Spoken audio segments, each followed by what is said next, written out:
বাবু আসলে এই হয়েছিল বাড়ির লোক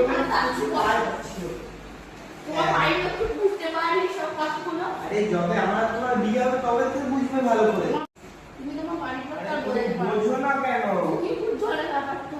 আমাদের ব্যাপারটা বুঝতে তোমার সঙ্গে এতক্ষণ ধরে আমি কথা বলছি, আমি বসে বলে যাচ্ছে না। আরে কাকু তুমি এটা কি? এটা কি?